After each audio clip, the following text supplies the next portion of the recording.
Muy buenas tardes, estimados televidentes y radioyentes. Los acontecimientos en Venezuela, la agresión imperial contra ese país, el contexto internacional siguen siendo la noticia de cabecera en buena parte del mundo. Los efectos de la agresión yanqui contra Venezuela, lo que significan para la comunidad internacional, pues están dentro del debate de los medios y también de la clase política en este día. Sobre esos acontecimientos, sobre lo que se ha ido conociendo en las últimas horas, pues estaremos hablando hoy en nuestra mesa redonda, que tengo el placer de volver a compartir con el colega Jorge Legañó Alonso, presidente de la agencia Prensa Latina, analista de temas internacionales, la doctora Ana Teresa Badía Valdés, periodista y profesora titular de la Facultad de Comunicación de la Universidad de La Habana, el compañero Pavel Alemán Benítez, profesor e investigador de la Universidad de La Habana, analista de temas internacionales, y también pues se incorpora hoy con nosotros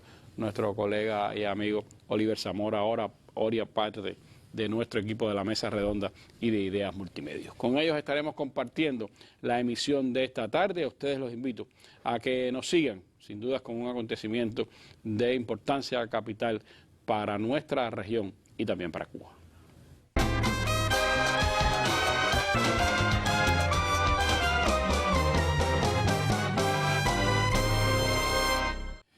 Y como es habitual, antes de entrar en el tema de la tarde, vamos a nuestra sección La Noticia del Día, que hoy tiene que ver también con Estados Unidos. 5 años se cumplen del asalto al Capitolio. Antes de asaltar Venezuela, ya Trump estaba asaltando el propio Capitolio de su país. Hoy en Estados Unidos hubo actos de demócratas y republicanos en lugares separados, marcha de recordación a las víctimas y marcha de los mismos que asaltaron el Capitolio hace 5 años.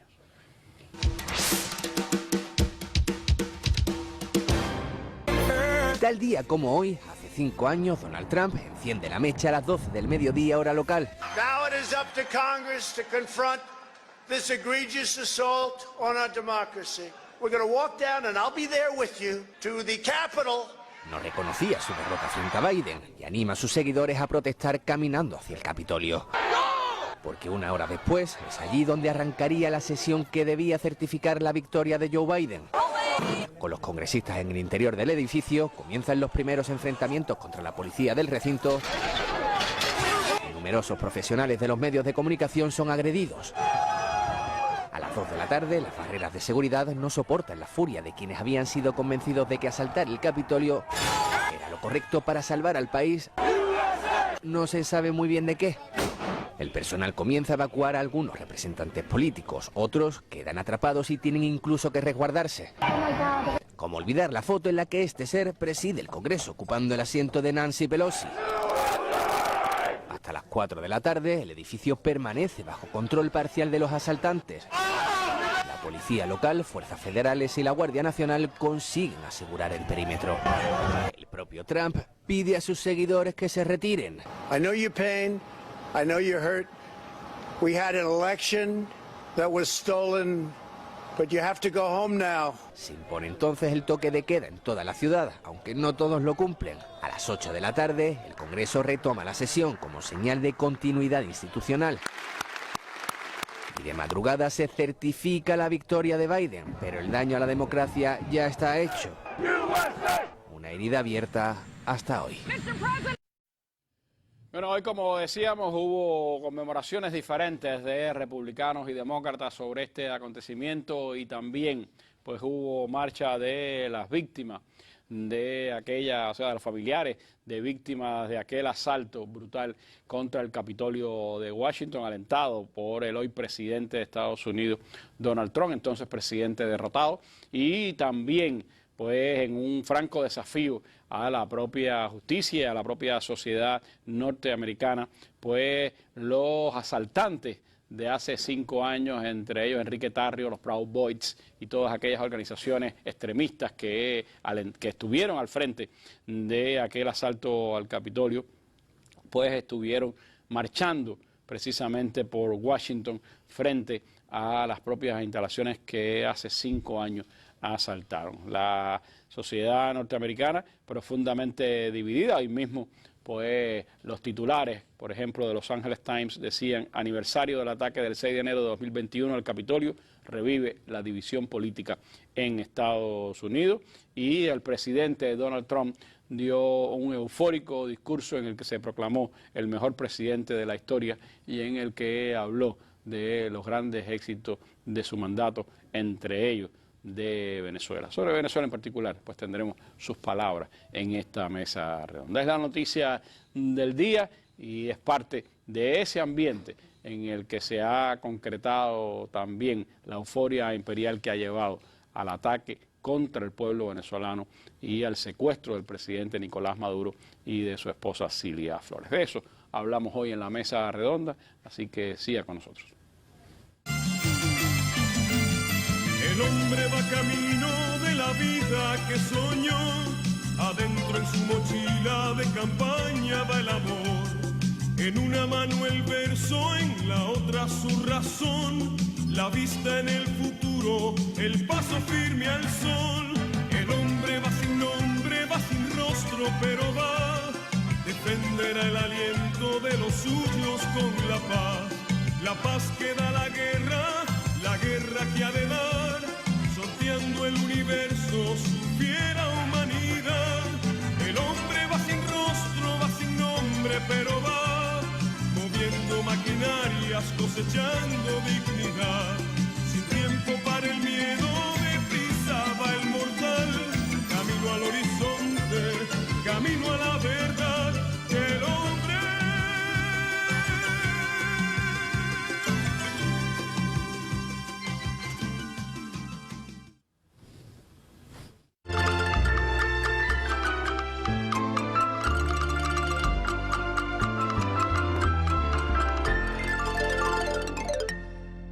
les voy a decir algo. Ustedes son tan vergatarias. Ustedes son el reflejo de lo que es nuestra querida Cilia. Cilia no se la iban a llevar. Se llevaban solo el presidente Nicolás Maduro. Y Cilia se plantó y dijo: si se lo van a llevar a él, me tienen que llevar a mí también.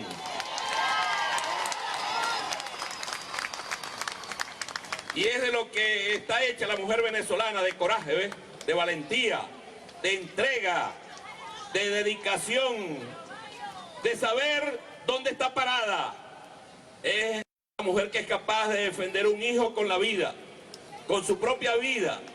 Es la mujer capaz de defender su tierra con su propia vida, de defender su compañero con su propia vida.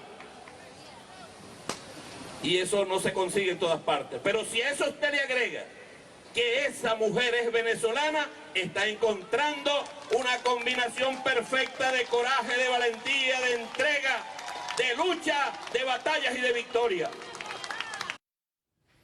Bueno, así señalaba hoy Diosdado Cabello en una marcha convocada por las mujeres, acto, concentración convocada por las mujeres venezolanas en reclamo del regreso de Maduro y de Cilia Flores, y también pues en condena a la agresión yanqui contra Venezuela. Un elemento, Jorge, que yo creo que está distinguiendo esta jornada después de la conmoción, del acontecimiento que sin duda pues hizo vibrar a toda la República Bolivariana de Venezuela en la madrugada del 3 de enero. Lo ocurrido ayer, de lo cual hablamos un poco en la mesa redonda, y lo que ha pasado en las últimas horas, sigue mostrando de cierta forma esa no logro, quizás uno de los objetivos inmediatos del ataque estadounidense, que era la fragmentación, la división y tratar de acoquinar al pueblo de Venezuela frente a lo que había sucedido. Sí, buenas noches, Randy, a ti y a los amigos televidentes y los colegas. Estamos viendo exactamente de las cosas que hablamos el primer día, cuando el domingo comenzábamos a analizar, el sábado, perdón, comenzábamos a analizar lo sucedido en Venezuela. Es que el pueblo iba a salir a la calle. Marcha tras marcha, día tras día hemos visto pueblo en la calle. Hoy tocó a las mujeres, que caminaron también a lo largo de la avenida Urdaneta, con uniformes, Y es interesante porque Diosdado usaba una palabra, ¿no? Ustedes son vergatarias. Esto es una palabra muy típica de Venezuela que significa que sobresale sobre todo por el valor y la fuerza. Y también recuerda que Chávez denominó así al primer teléfono fabricado móvil que hicieron los venezolanos. En Venezuela. Era un teléfono incluso de teclas, ¿no? Pero que después fue evolucionando con el tiempo. Y Diosdado no usa esta frase de que este grupo de mujeres son vergatarias, porque es que la mujer venezolana ha demostrado siempre estar a la altura de los momentos más difíciles en la historia de Venezuela. Y fíjate, no hemos reflexionado en un detalle. Delcy es la primera mujer que ocupa la presidencia de Venezuela. Y eso es un detalle que se nos ha escapado en el medio de todo de toda esta locura. Es la presidenta encargada, sí. Correcto, pero está ocupando la primera magistratura del país. Y no es por gusto, incluso sabiéndolo Nicolás en su momento, que ella podía sustituirlo, que se incorpora a la alta dirigencia venezolana. Y esto contrasta un poco porque ayer, en horas de la tarde, de las primeras cosas que hizo Delcy como presidenta encargada fue ir al cementerio del Sur, en Caracas, a rendir homenaje, primero a uno de los que hablamos aquí ayer en esta mesa redonda, su padre, Jorge Rodríguez, el secretario general y fundador de la Liga Socialista, el primer partido de izquierda que tuvo en esa época. O sea, el único, prácticamente, venía incluso del MIR, el único partido realmente de izquierda en el que después militó Nicolás Maduro, en el que Delcy conoció a Nicolás Maduro siendo muy joven, y ella fue ayer al cementerio a rendirle tributo a su padre, también un mártir porque fue asesinado por la DICIP de aquella época. Yo hablaba, incluso mencionaba ayer a Posada Carriles, porque Posada Carriles estaba en ese grupo de personas que desde la DICIP, los órganos de represión de la época, en época del primer mandato de Carlos Andrés Pérez, mataron y asesinaron a todo lo que estuviera cercano a la izquierda o al color rojo en esa época. También estuvo ante la tumba de Aristóbulo, de oficiales, etcétera. De Otaiza también, otro de los grandes amigos y compañeros de Chávez, gran revolucionario también.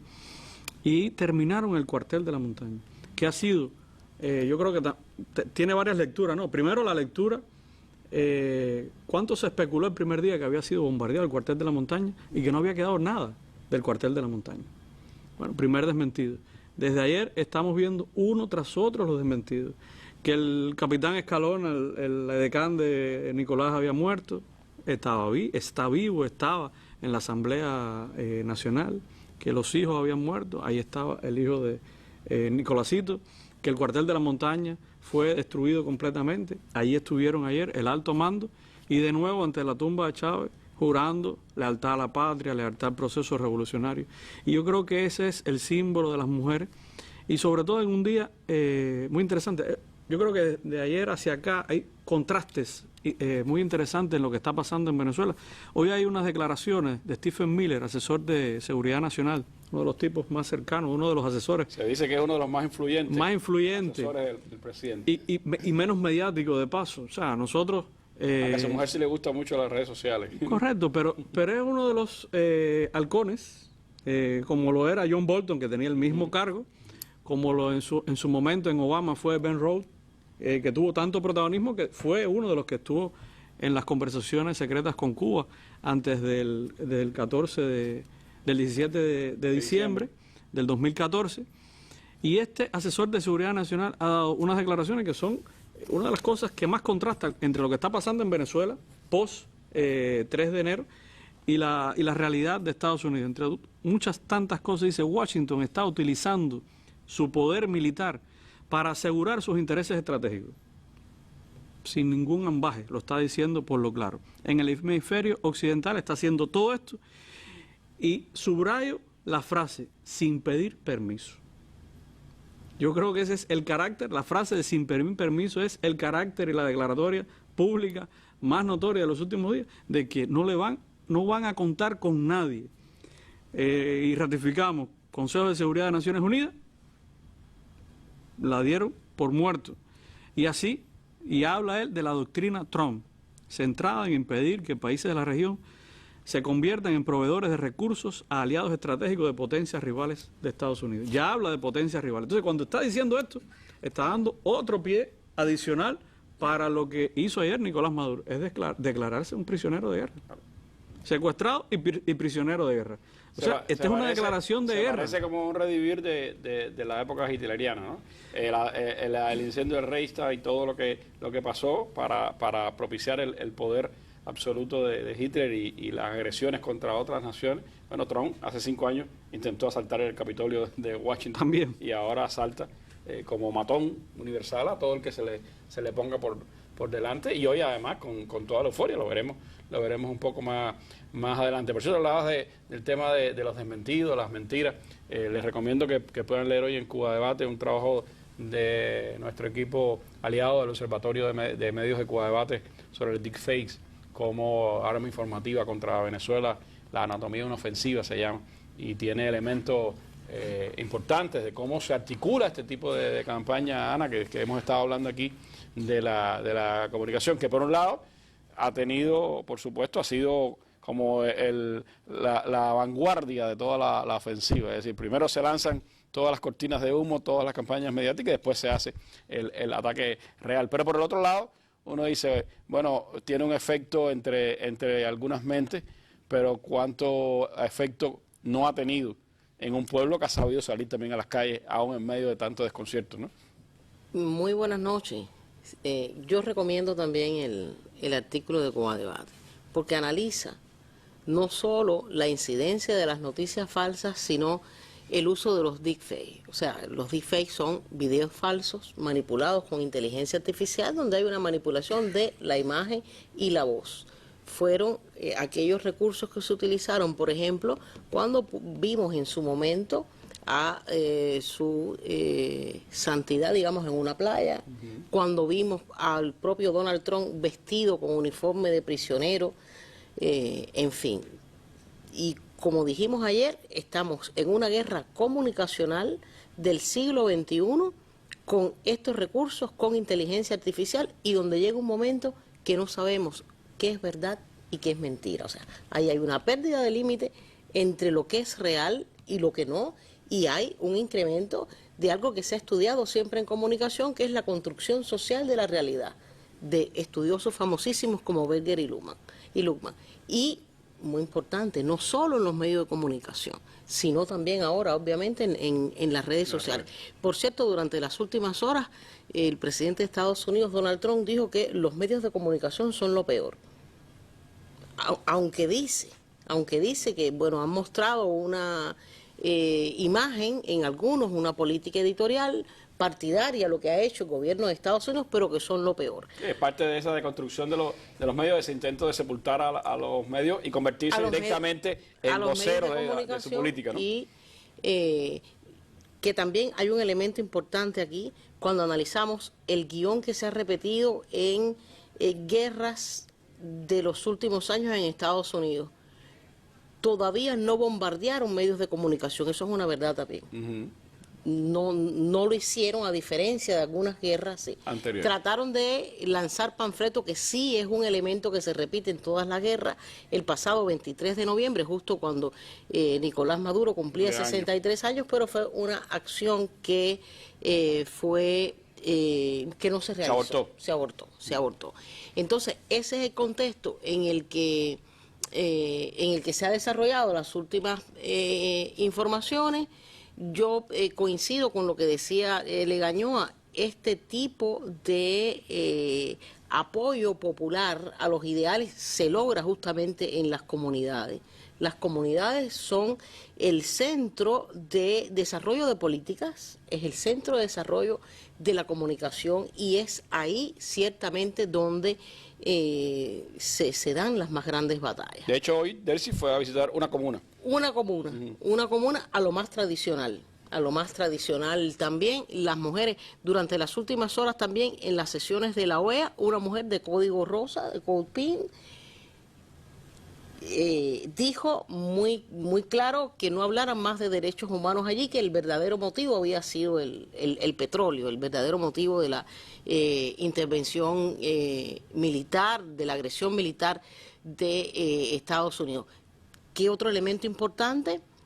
Es que esta semana han adelantado desde el Ministerio de Energía que se estaría produciendo una reunión de energía de Goldman Sachs en Estados Unidos y que estarían reuniéndose con petroleras que estaban dispuestas, oigan por dónde vamos, que estaban dispuestas a invertir en Venezuela y que esa supuesta reconstrucción duraría 18 meses, o sea, han establecido determinados periodos también y eso sin duda es algo a tener en cuenta durante las últimas horas también, entre lo más relevante, y citaría también entre lo más relevante ciertas expresiones del presidente de Estados Unidos, Donald Trump, que tiene que ver con estas movilizaciones que han tenido lugar, dice que no ha visto gente más fea que los venezolanos.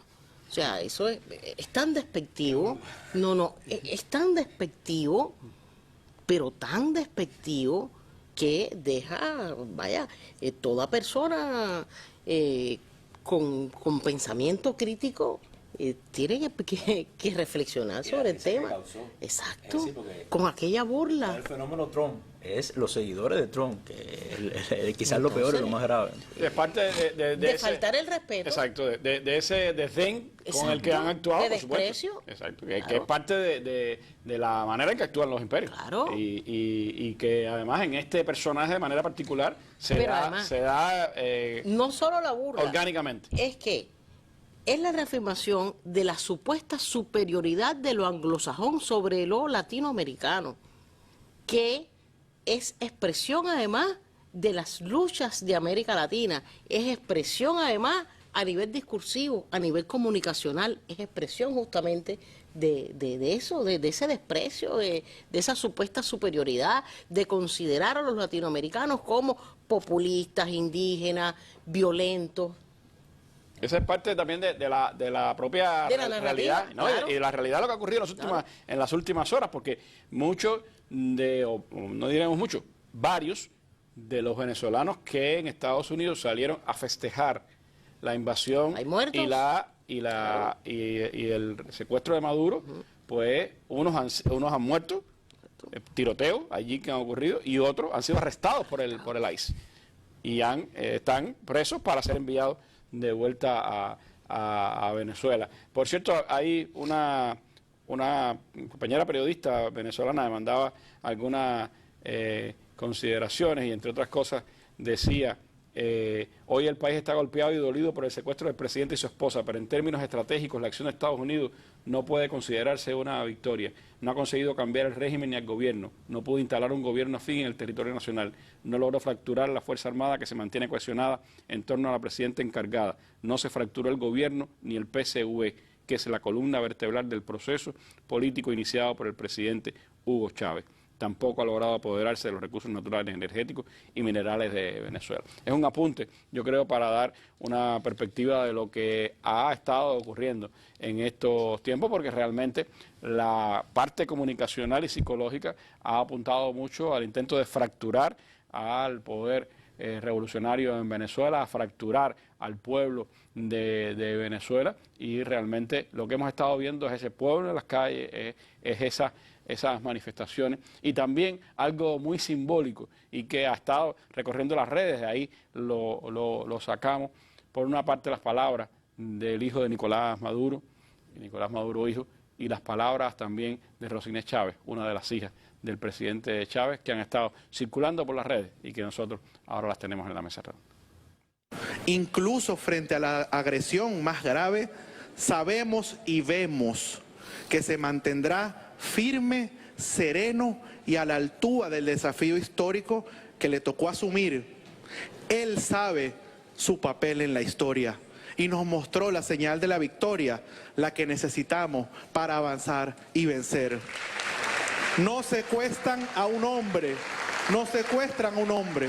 están desafiando una estirpe histórica. Y si ellos son Monroe, nosotros somos Simón Bolívar.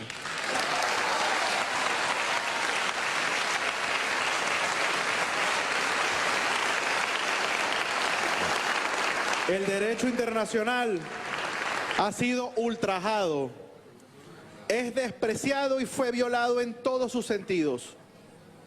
El derecho internacional no protege cargos ni símbolos, protege seres humanos. Un presidente no deja de ser padre, abuelo y ciudadano por ejercer la soberanía de su pueblo. Quienes hoy violan ese derecho no solo agreden a Venezuela, agreden principios básicos de humanidad que el mundo juró defender después de las tragedias del siglo XX, del siglo pasado. Hoy he venido con nuestra causa bolivariana para hablar desde el corazón sobre el anhelo más profundo de Venezuela. Seguir transitando la senda de la paz, la convivencia pacífica para garantizar nuestro derecho al desarrollo, sin amenazas externas y con relaciones internacionales equilibradas y respetuosas. No pedimos nada complejo. Con rabia en el corazón, pero sobre todo con ese compromiso, con esa lealtad que tenemos como venezolanos, como venezolanas. Estamos aquí todos juntos, y no solamente aquí en Caracas, estamos en toda Venezuela exigiéndole al mundo que se respete la soberanía de Venezuela, que se respete nuestra independencia, que nos devuelvan a nuestro presidente, que nos devuelvan a la primera combatiente. Tenemos un pueblo digno, tenemos un pueblo valiente, heroico. Somos hijos de libertadores, hijos de libertadoras. Y allá aquellos que pensarán que esta será una batalla sencilla, porque ¿qué les diremos? No pasarán, no volverán. Aquí tenemos la sangre que nos corre, la sangre de rabia, que arde el corazón, que grita y que pide justicia, que pide que se nos deje vivir en paz. Venezuela quiere paz y siempre ha querido paz. Y ese ha sido el mensaje del comandante, ese ha sido el mensaje de nuestro presidente constitucional Nicolás Maduro. Y esta no es una simple marcha, esta no es una simple convocatoria para defender a un hombre, ni para defender solo a Nicolás, ni a Cilia, ni siquiera a Chávez. Aquí estamos defendiendo a la patria, aquí estamos defendiendo nuestro legado, estamos defendiendo nuestro futuro, no solamente el de nosotros, el de los hijos, el de los nietos que están por venir. Así que, hermanos, hermanas, les pido de todo corazón, no dejemos que la esperanza se nos vaya. La esperanza está en la calle, la esperanza somos todos. Son ustedes, somos nosotros. Es el pueblo unido, el pueblo que siempre vence y que siempre vencerá. Con amor, con lealtad, con compromiso, le decimos al presidente Nicolás, le decimos a la primera combatiente Cilia, aquí está su pueblo, aquí no nos vamos a rendir, de aquí no nos van a sacar. Ellos cuentan con nosotros, así como hemos contado con ellos por tanto tiempo. Para el que celebra en Miami, para el que llora en el barrio, esto no es solo un hombre, es un cambio de escenario. La soberanía sangra cuando el juez es el verdugo y la libertad no nace bajo la sombra del yugo. Venezolano, despierta, sea cual sea tu color. Hoy tu tierra fue pisada por la bota del invasor. El mundo aguanta la respiración, la moneda está en el aire. Nadie sabe el costo, nadie sabe el desaire. Desde el sur hasta el oriente, el mensaje es duro. Me respetan a los pueblos, me liberen a Maduro.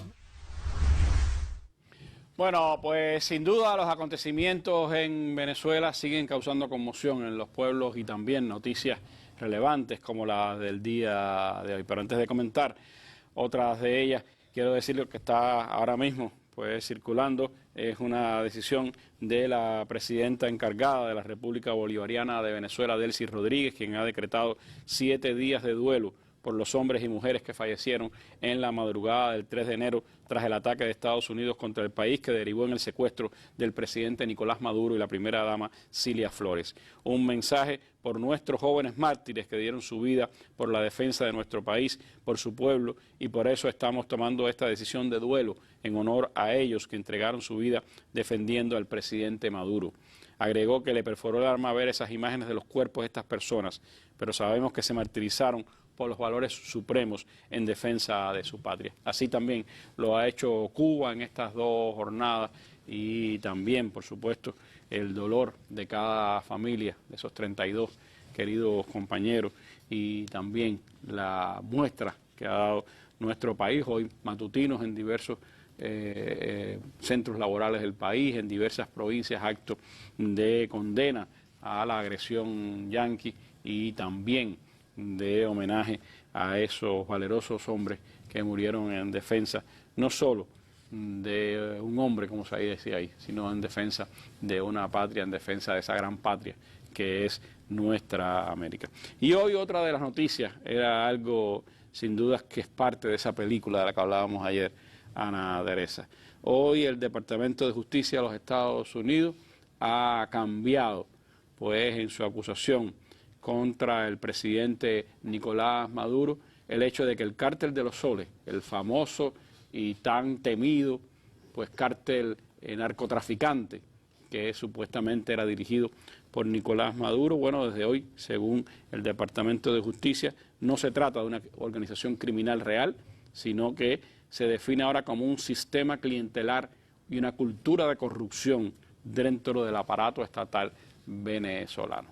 Una noticia que creo que marca también, pues, todo lo que, la falsedad que hay detrás de toda esta agresión contra el pueblo venezolano y de toda esta farsa que se ha montado contra el presidente Nicolás Maduro. Algo que no solo ha sido rechazado, Oliver, por el pueblo venezolano, por supuesto, y por los pueblos como el de Cuba, sino que ayer tuvo contundentes expresiones de condena en el Consejo de Seguridad de Naciones Unidas, y también, pues, se siguen dando expresiones a nivel de intelectuales, de personalidades del mundo. ¿Cómo ves? La farsa, por un lado, contra Maduro en un tribunal de Nueva York, y por el otro lado todas estas expresiones de condena o de solidaridad con el pueblo venezolano. Bueno, en lo primero que yo pensé, ante todo un saludo a los televidentes, a los compañeros, a ti, Randy, lo primero que yo pensé cuando sale esta noticia, que ha sido una de las noticias que ha ido marcando, vamos a decir, el debate, vamos a decir, los titulares en este día, quiero referirme a esta y a otras 2. Lo primero que pensé fue en algunos discursos precisamente ayer en Naciones Unidas, que quedaron totalmente ridículos. Lo que sucedió ayer en Naciones Unidas mostraba un poco las divisiones que existían del mundo a niveles de gobierno, fíjate, y a nivel de discurso con respecto a lo que había sucedido. Es decir, había un grupo de países con posiciones muy firmes, muy valientes, muy claras, muy centradas en lo que se trata. Pues aquí lo que se trata es que hubo un ultraje, una violación del derecho internacional, de una actitud pandillera, porque yo creo que si algo diferencia, los gobiernos de Estados Unidos siempre han tenido una actitud muy mafiosa, ¿no? Pero en el caso de Donald Trump ha tenido una actitud pandillera, una actitud vulgar, muy centrado en esto. Había otra posición, por supuesto, el del embajador de los Estados Unidos, que yo creo que es el papel más triste dentro de la diplomacia estadounidense, o sea, ser la persona encargada frente a una institución como Naciones Unidas a defender lo indefendible, a justificar lo injustificable. Esa, y bueno, la de encargado de negocios aquí en Cuba, aunque ese disfruta un poquito más, ¿no? Se va a Varadero, ese va a las provincias, hace lo que no pueden hacer sus conciudadanos. Y otro grupo de países que los veías muy temerosos de no ofender al guapo del aula. O sea, para evitar a futuro repercusiones, porque están muy claros, muy claro, y esto es una tesis que bueno, se ha manejado mucho en los distintos análisis. Esto ha sido un asunto que se ha analizado mucho, a pesar de que todos los días hay una información que dar, se ha analizado mucho de que todo el mundo está en peligro. Y dentro de los países que hablaron allí, están conscientes de que pueden ser la próxima víctima por cuestiones geoestratégicas. Ahora, esta información del Departamento de Justicia de Estados Unidos, mira, uno no le sorprende. Esto era algo que iba a suceder. Esto era algo que se iba a mostrar en algún momento.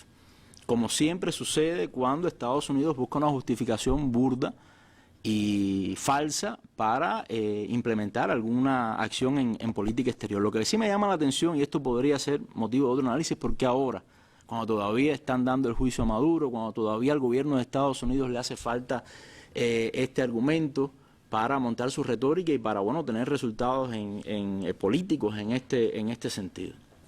Pero era obvio que esta acusación de narcoterrorista, de narcotraficante, era insostenible. Yo el otro día estaba pensando, bueno, si Maduro fuera narcotraficante, fuera el narcotraficante más ineficiente y más poco rentable del mundo. Primero, por el combate histórico del chavismo contra el narcotráfico, que eso estaba documentado en la propia prensa, porque además saben que tenían que hacerlo, porque siempre el tema del narcotráfico ha sido un argumento contra el proceso bolivariano. Y ahí están las imágenes, ahí están las informaciones de Naciones Unidas, los documentos de Naciones Unidas, que si bien no es muy efectiva a la hora de tomar decisiones contundentes, porque está diseñada para no poder hacer nada, sí es muy creíble en cuanto a sus estudios, ¿no? En algunos, ¿no? Que presenta. Y lo otro es que como tú, siendo narcotraficante, bueno, vas a ser responsable de que por el lugar por donde tú supuestamente, traficas drogas, haya un tráfico mínimo. O sea, eso era insostenible. Si hay un servicio de inteligencia, que tiene información de Venezuela, es el Servicio de Inteligencia colombiano. Porque es un país que está al lado, es un país vecino, es un país que, bueno, ahora está Petro, pero anteriormente cuántos gobiernos muy antagónicos con Venezuela. Mucha de la información de inteligencia que recibe Estados Unidos lo recibe de los servicios de inteligencia colombianos.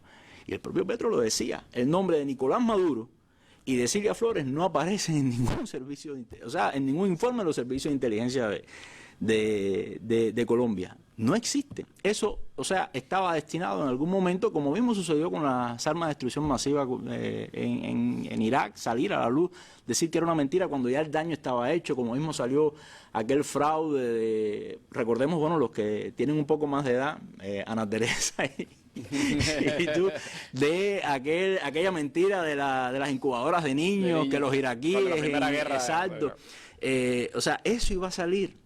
Eso iba a salir, pero además también... Está poniendo el parche antes de que salga. Exacto, eso iba a salir de alguna medida, pero además el país que te acusa, señor, si usted es el principal mercado de la droga a nivel internacional, eso quiere decir, lógicamente, que usted tiene toda una infraestructura logística para la distribución de droga en el país.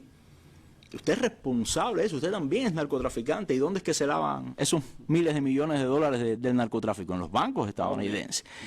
Y en toda esa mafia, en toda esa mafia narcotraficante, es verdad que hay latinos, pero hay rubios y azules también ahí al lado. Eso es una noticia. La otra noticia, el otro hecho importante que creo que ha marcado ha sido el simbolismo de la fecha de hoy. Porque en toda esta retórica, que es vieja, esto se ha ido preparando, se han ido sembrando matrices para poder llegar a lo que sucedió el 3 de enero. Era parte de esa retórica que estamos frente a un gobierno ilegítimo, un gobierno que no respeta los derechos humanos, que no respeta la constitucionalidad, la legitimidad de las instituciones ni la democracia. ¿Quién dice eso? El presidente que provocó lo que sucedió un día como hoy en el 2021. El presidente que se incitó a una rebelión, contra las instituciones democráticas. El presidente que presionó a su vicepresidente de entonces en calidad de presidente del Senado para que influyera. El presidente, eso está documentado y fue a juicio por eso, que influyó, que presionó a entidades estaduales, autoridades estaduales para que no reconocieran el éxito electoral de Biden. Ese es el presidente. Ese es el presidente que puede hablar hoy de democracia, que hace poco recibió en la Casa Blanca un rebanacuello al presidente de Siria. Y ha recibido otros más, pero bueno, podemos centrarnos en ese, que es el de más impacto. Un tipo que hasta hace poco también daba millones de dólares. Que se abraza con Netanyahu. Hoy han pasado cosas que han echado abajo esa retórica de Estados Unidos que lo llevaron a esto. Se me olvida también, ahora que estamos hablando de, recibir gente, el indulto a un narcotraficante, presidente narcotraficante, que fue responsable de cientos de toneladas de droga de Estados Unidos. Pero no quiero dejar pasar una otra noticia bien breve para terminar. Las declaraciones de María Corina Machado, que quiere compartir el premio Nobel con Trump. Quiere ganarse el aprecio. Después de mostrarse como parte de todo este plan, después de Trump y Marco Rubio ningunearle y decirle, oye, decir lo que siempre ha dicho el chavismo, tú no tienes respaldo político en ese país, tú no tienes simpatía política en ese país, tú no tienes capital político en ese país, ahora se presenta con esto. ¿Y por qué es importante? Porque como dice ese dicho, tan real, creo que de la sabiduría política y popular, Roma paga a los traidores, pero los desprecia. Roma paga a los traidores, pero los desprecia. Y es lo que ha pasado con toda esta gente, que es muy interesante también hacer un análisis cómo va a quedar la oposición venezolana después de todo esto. Bueno, después de lo que pasó y después de todo lo que han dicho Trump y Marco. Tú que hablabas de pandillerismo, bueno, Trump acaba de hacer un post en la red social de él a las 6:46 de la tarde. Y dice que está encantado de anunciar que las autoridades interinas en Venezuela, que es el gobierno de Estados Unidos, según él. Interina. Pues se apropiarán de 30 a 50 millones de barriles de alta calidad de los barcos que han sido secuestrados y que eso se venderá en el mercado internacional, que le podrá reportar dinero a Estados Unidos, que será controlado por él, que es el dueño de la pandilla, y que será supuestamente, como presidente de los Estados Unidos, se asegurará de que se use en beneficio del pueblo de Venezuela y del pueblo de los Estados Unidos, según el presidente Trump acaba de decir ahora mismo en su red social, no ha visto ningún la pandilla. Es un año de gobierno. Entonces, Pavel, los acontecimientos, lo que sigue ocurriendo y todo el debate alrededor de la ilegalidad de lo que aconteció el 3 de enero y de lo que está aconteciendo también en Nueva York con el juicio de Nicolás Maduro. Buenas noches. Yo, en lo que ustedes estaban conversando, estaba pensando cómo iba a ganar un grupo de ideas. En Naciones Unidas se ha dado un debate donde hubo una ponencia que tiene que ver mucho con el derecho internacional, aunque quien la hizo fue un economista. Un economista con el que algunos podrán discrepar de sus concepciones económicas, pero creo que como asesor de Naciones Unidas ha hablado con total franqueza y de acuerdo al respeto que merece las normas de derecho internacional público vigente. Jeffrey Sachs. Sería bueno recordar una cosa que hace casi un año Jeffrey Sachs dijo ante el Parlamento Europeo. Ser enemigo de Estados Unidos es peligroso, pero ser amigo es fatal. Y sería bueno que eso lo recuerden todos en la región latinoamericana, pero también lo recuerden los que son aliados de Estados Unidos. Bueno, lo dijo ahí en el Parlamento Europeo. Ahora, Jeffrey Sachs puso en una balanza dos argumentos que han estado presentes en las presentaciones de las diferentes delegaciones nacionales en el Consejo de Seguridad. La cuestión de la crítica sobre el sistema político y sobre la calidad de la democracia en Venezuela, por un lado, pero por el otro lado, el respeto a la Carta de las Naciones Unidas, a la soberanía de los estados y las implicaciones que todo esto tiene para la paz global. Porque al final lo que ha sucedido con Venezuela hace unos días es algo que debe preocupar a todos. Cuando estaba comenzando la mesa redonda, se hizo mención a la entrevista breve, 15 minutos más o menos, de Stephen Miller, el vicejefe de gabinete de la Casa Blanca de Asesores de Seguridad Nacional. Sería bueno leer textualmente algo porque en la teoría de las relaciones internacionales, la escuela que todavía sigue siendo por mucho la más privilegiada y vamos a decir la que más defensores tiene, es la escuela realista o neorrealista en algunos casos.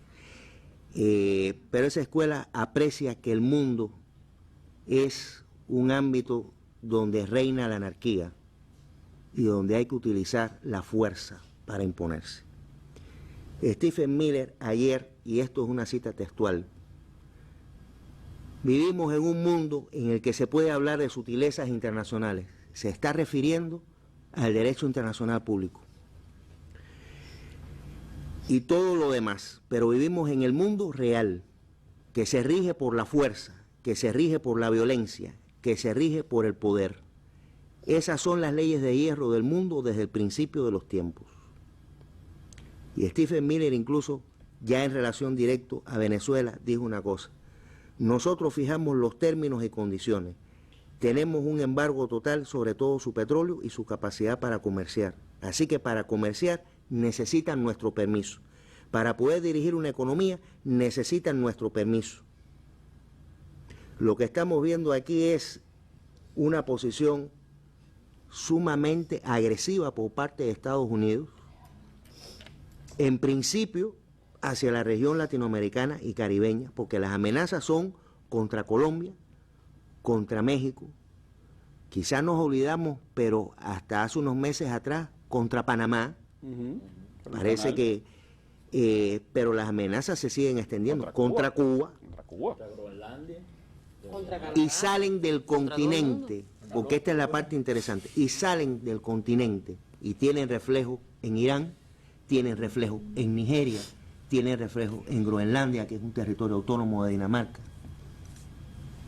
Y es decir, de lo que se está hablando aquí es de o se decide defender las normas que rigen el comportamiento de los estados como parte de la comunidad internacional, con lo que implica en términos del respeto a sus obligaciones, o entramos en un mundo en el que simple y sencillamente va a volar en pedazos todo lo que habíamos pensado que había ganado el mundo, porque además en la explicación de Jeffrey Sachs y en la que algunos de los que hablaron en la reunión del Consejo de Seguridad estaba presente una idea: Naciones Unidas surge como consecuencia del fracaso de la Liga de las Naciones.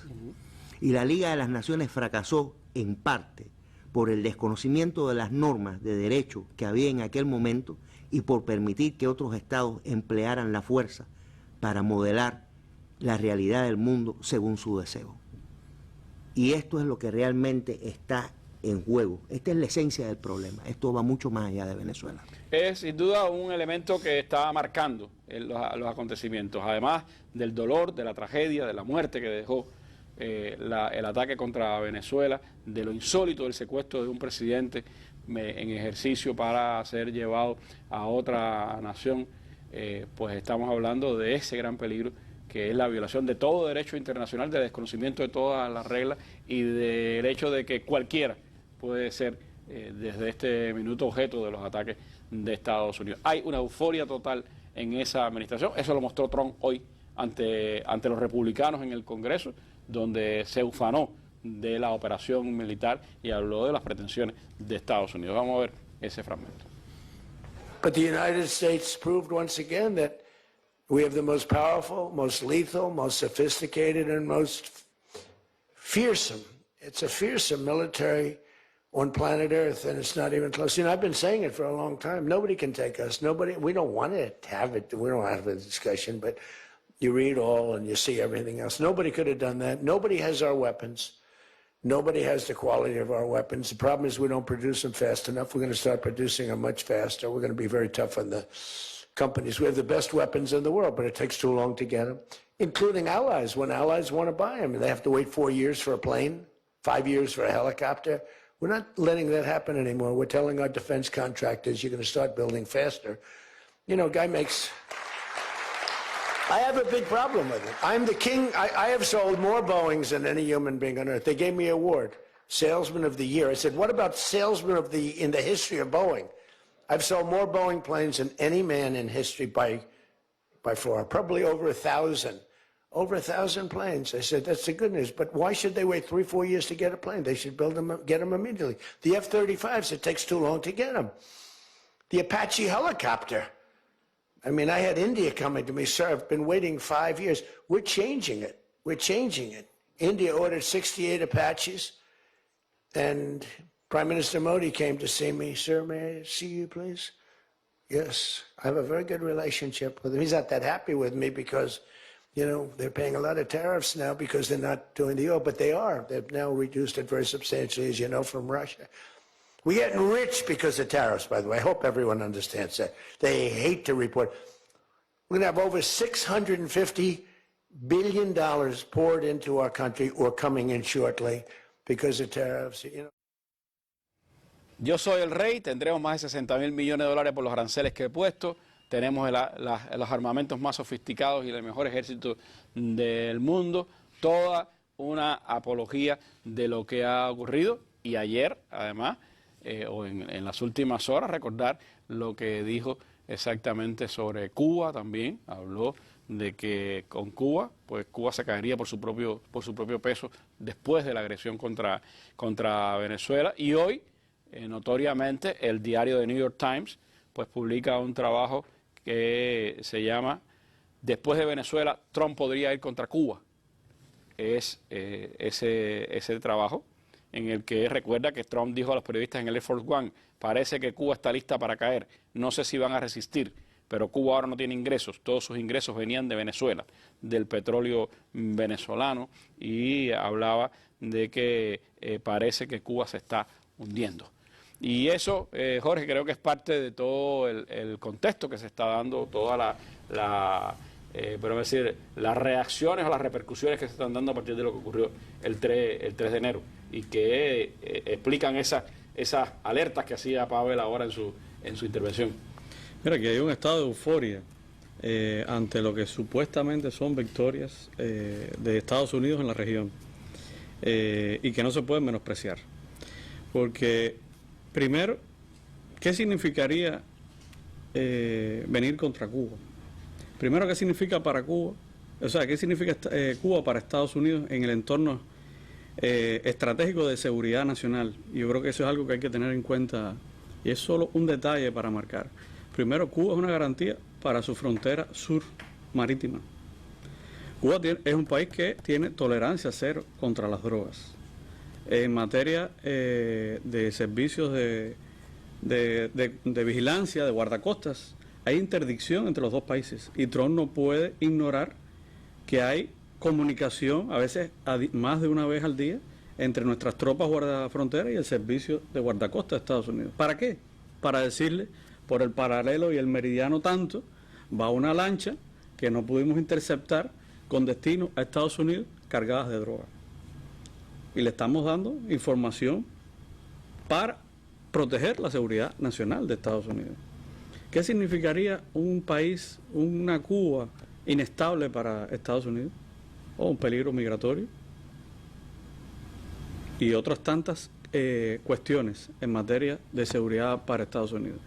O sea, habría que pensarse dos veces. Una cosa es la euforia política, como algunas personas en estos días me han preguntado, bueno, un bloqueo naval total a Cuba. Primero, no es el mismo espacio marítimo el de Venezuela que el de Cuba. Cuba tiene mar 360 grados, por el norte, por el sur. Cuba está a 90 millas de Estados Unidos. Con Venezuela es mar solo en el norte y rodeado de islas y naciones que algunas se han plegado a los designios de Estados Unidos. Yo creo que hay elementos a tener en cuenta que podrían disuadir una acción directa contra Cuba. Tampoco es de despreciar que hay una historia que tiene que ver con la derrota del 61 en Playa Girón. Una historia que tiene que ver con un diferendo histórico y además con cuestiones políticas, con negociaciones, con pactos que hay entre los dos países y acuerdos que no se derogaron, incluso de la época Obama, no se derogaron con Trump. Hay acuerdos en materia de cumplimiento de la ley, pero obviamente es un gobierno que tiene un secretario de Estado cuyo discurso, fíjate, es sintomático, por ejemplo, que el día que hablaron el sábado a las 11:30 de la mañana, cuando le preguntaron a Trump por Cuba, dijo 2 líneas y se viró Marco, y tuvo que... De hecho, el New York Times dice, el presidente Trump está rodeado de belicistas en materia de Cuba como el secretario de Estado Marco Rubio.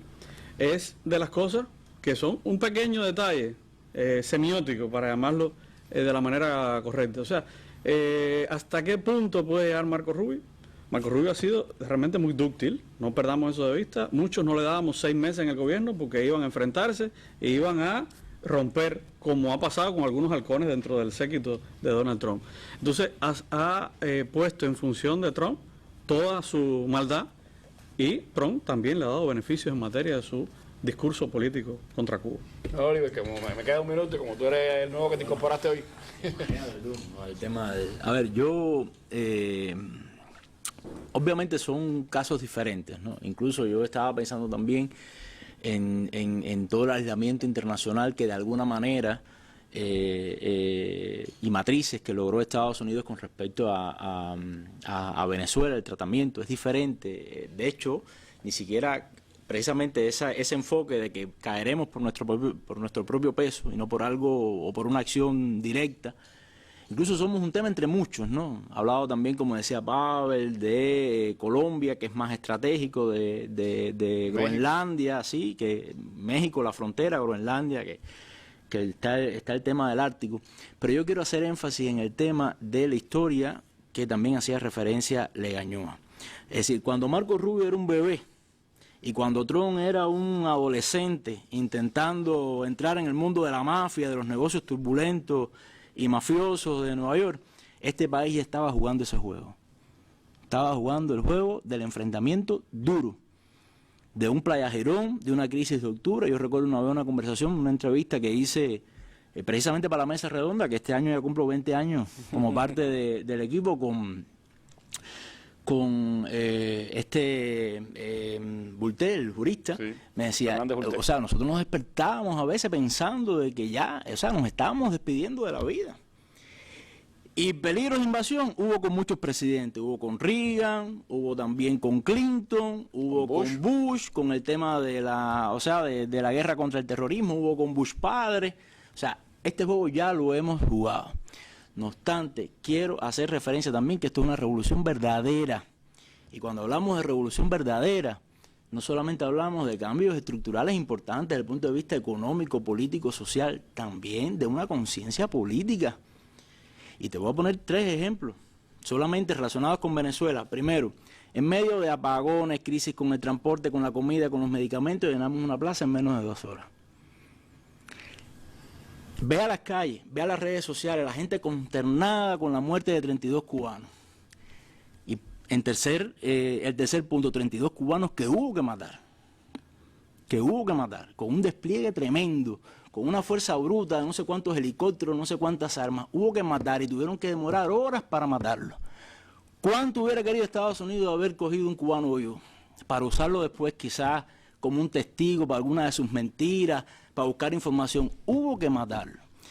De tal manera que en medio de todo este discurso hay algo que yo siempre he dicho con respecto a las relaciones Cuba-Estados Unidos. Los Estados Unidos no son capaces de interpretarnos, porque no son capaces de interpretar un país que ha vivido un proceso como el que nosotros hemos vivido. Bueno, gracias, Oliver. Así cerramos la mesa redonda de hoy. Hay muchas cosas más que decir, pero el tiempo se acaba. Mañana volveremos, por supuesto, con este tema. Nos vamos con el siglo de Fidel. Un día como hoy, en 1959, Fidel pasaba por las capitales, por las ciudades de Santi Espíritu, Cienfuegos y también Santa Clara, y hablaba al pueblo de Cuba. El siglo de Fidel. Buenas noches.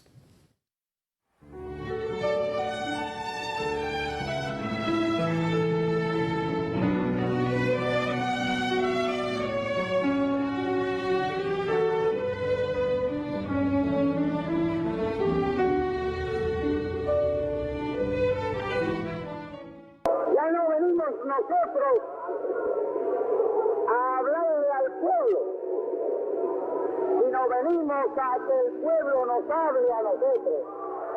El que tiene que hablar de ahora en adelante, el que tiene que mandar de ahora en adelante, el que tiene que legislar de ahora en adelante, es el pueblo. Es el pueblo el que sufre. Es el pueblo el que sabe lo que necesita. Es el pueblo quien conoce los abusos y los atropellos que se han cometido contra él. Por ende, nuestra revolución ha triunfado. Ha triunfado porque desde el primer instante el pueblo comprendió que para ir a derrotar la tiranía, no para poner otra tiranía.